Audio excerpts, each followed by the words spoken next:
Setelah anak laki-laki ini pulang dari sekolah, dia melihat dua panci makanan yang ditinggalkan ibu tirinya di atas kompor. Dua pot identik. Saat Anda membuka tutupnya, Anda tidak akan menemukan daging di dalam panci ini.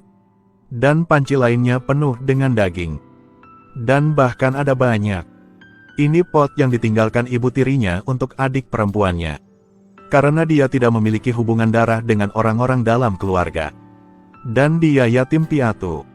Makanan sehari-hari antara laki-laki dan perempuan diperlakukan berbeda. Saat ini Hiroshi sangat marah.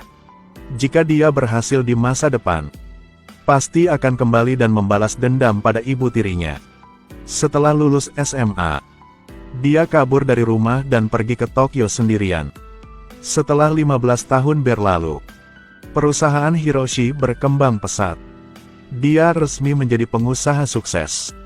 Dan pindah untuk tinggal di area villa yang luas. Ibu tiri kejam.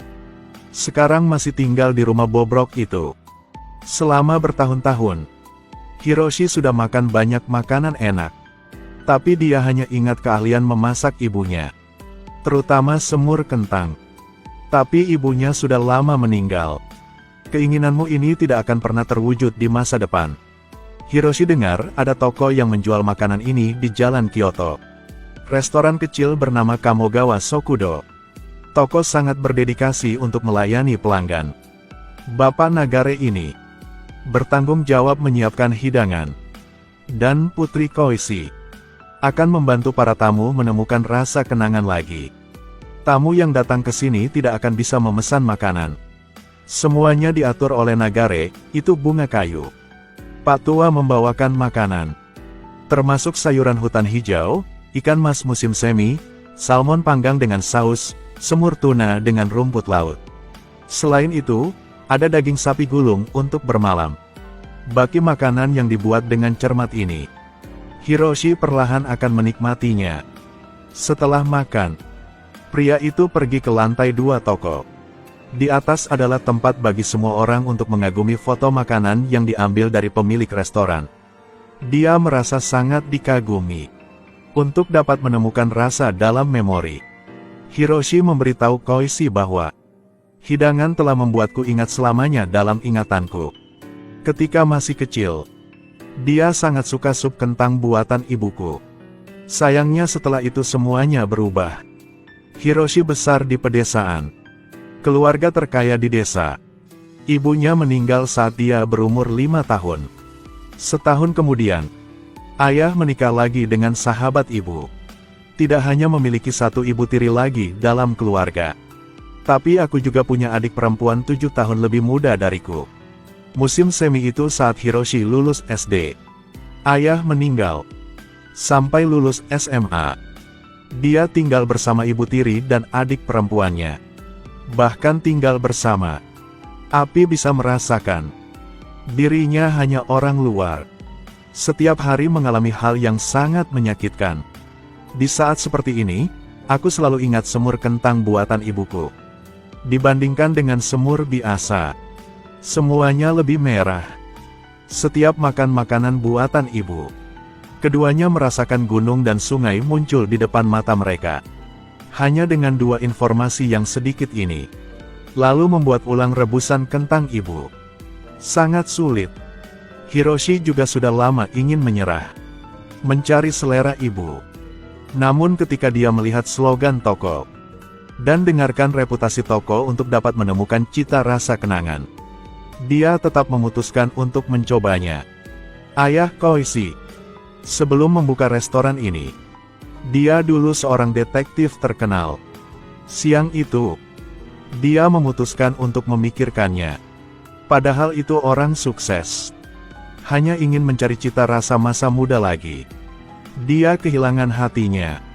Kita bisa melihatnya melalui seorang pria. Nostalgia hati.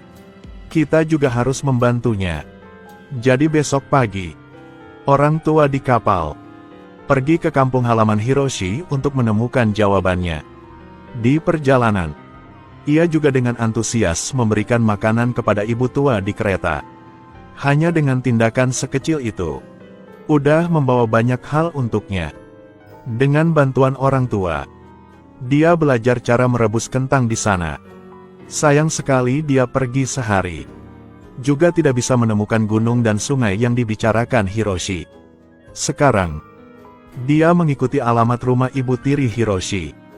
Memutuskan untuk menemukan ibu tak berperasaan ini. 2 minggu telah berlalu. Hiroshi mampir ke toko seperti yang dijanjikan. 2 ayah dan anak lelaki tua itu melayani dengan sangat hati-hati. Dia membual itu. Rebusan kentang ini buatan tangan dia. Ini cara ibunya melakukannya. Ekspresi pria sangat rumit. Nasi panas, acar, sup telur. Semuanya sangat familiar. Tak disangka Pak Tua ini dapat mengetahui kebiasaan makan Anda lagi. Secara tak terduga dalam 2 minggu. Ia telah mempelajari semuanya dengan sangat cermat. Dia mengambil sepotong dan memasukkannya ke dalam mulutnya. Rasa yang familiar. Lalu cicipi secangkir sup telur panas. Selera mereka akrab banget. Telur lunak meleleh. Pelan-pelan meneguk. Pria itu memiliki perasaan campur aduk di hatinya. Semur kentang ini amat sekali tidak sesuai dengan selera ibuku. Ini persis seperti metode ibu tiriku. Mungkin kamu melakukan kesalahan. Yang saya cari adalah selera ibu kandung saya. Setelah makan, siap-siap untuk pergi. Jadi ayah Koichi segera menghentikannya di depan pintu. Kalau ingat masakan ini rasanya seperti masakan ibu tirimu. Jadi kenapa kamu tidak duduk dengan sabar? Dengarkan aku. Bagaimana dengan semur kentang? Dia kembali ke meja makan. Ayah tua meminta putrinya mengeluarkan foto ibu tiri. 2 minggu yang lalu, aku mencari ibu tirimu. Adikmu sudah menikah. Dan dia masih tinggal sendirian di rumah itu. Hiroshi. Ketika aku memberitahunya tentang pencarian selera ibumu lagi, ia tidak mengatakan apa-apa. Berikan buku catatan ini dengan tenang. Hiroshi sudah kenal sejak kecil. Ibu kandungnya menuliskan resep masakan favoritnya. Apa yang kamu suka dan benci. Cara menjaga agar tidak pilih-pilih. Ibu kandungnya merekamnya dengan detail. Ketika Hiroshi berusia 5 tahun, ibu sakit parah. Dia merasa seperti sekarat. Tidak ada tenaga lagi untuk mengurus anakku. Jadi dia memberikan buku catatan ini kepada ibu tirinya. Ibu tiri, biarkan untukmu. Lihat buku catatan ibu kandung. Gambar yang familiar. Kayu, minyak, anggur dan tulisan tangan ibu. Air mata tiba-tiba jatuh. Kata putri Pak Tua kepada Hiroshi. Resep semur kentang di halaman 5. Dia memilih bahan dengan sangat hati-hati. Agar aku bisa menjagamu dengan baik. Hiroshi lihat resep semur kentang. Di bawah ada semur daging sapi. Ini daging sapi kalengan. Pengucapan hidangannya sama seperti sebelumnya. Jadi itu bagian dari ingatannya. Maka kita bisa memikirkan gunung dan sungai. Sedangkan daging induknya agak merah. Karena Hiroshi sejak kecil tidak suka wortel. Dia ahli dalam memotong wortel. Sejak aku diasuh oleh ibu tiriku. Pria itu menyadari bahwa sup itu berisi wortel. Koichi dipotong kecil-kecil untuk kamu makan. Rebusan 2 ibu. Kenapa warnanya berbeda? Itu juga sebabnya. Hiroshi menyesap. Dan ternyata baunya seperti masakan ibu tiri. Sebenarnya dia tidak seburuk itu. Bapak tua juga cerita. Silakan dengarkan baik-baik di sini. Kenapa dia direbus dalam 2 panci? Bu tiri menunggumu pulang. Jadi masukkan saja daging kalengan ke dalam 1 panci. Jika memasak terlalu lama, itu akan menempel di pot. Ibu tiri tidak baik hati. Tapi dia tetap ingin memenuhi keinginan ibunya. 2 resep semur kentang ini. Semuanya direkam oleh 2 orang. Sekarang kamu sudah menjadi orang sukses. Ibu tirimu lebih bahagia dari siapapun. Dan jika setiap bulan, kamu mengirim uang kepadanya untuk menghidupi keluarganya, ia sangat bahagia. Hiroshi berkata dengan malu-malu. Kenapa dia tidak mengirim uang? Untuk Ibu tiri dan saudara perempuan, harus tinggal di rumah kumuh itu selamanya. Dia naik dengan kekuatannya sendiri. Sekarang dia tinggal di villa yang pernah dia impikan. Padahal Hiroshi lulus SMA. Jangan pernah kembali ke rumah itu lagi. Tapi Ibu tiri tetap datang ke kamarku setiap hari untuk bersih-bersih. Semua item itu, dia menjaga mereka tetap utuh. Dalam buku rumus ini, Ibu tiri juga menambahkan banyak masakan. Sup telur dan acar ini, semua formula ibu tirinya ditambahkan. Kata ibu tiri, ketika tumbuh dewasa, tempat ini juga berubah.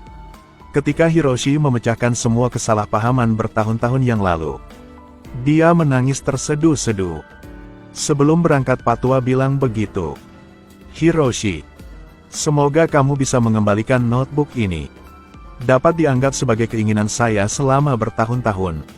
Setiap hidangan adalah nyawa yang dirindukan. Preferensi dan pilihan antar hidangan. Setiap kehidupan adalah cerita. Agar nanti saat kita berpikir kembali, kita akan menyadarinya. Ada banyak cerita yang telah menjadi masa lalu.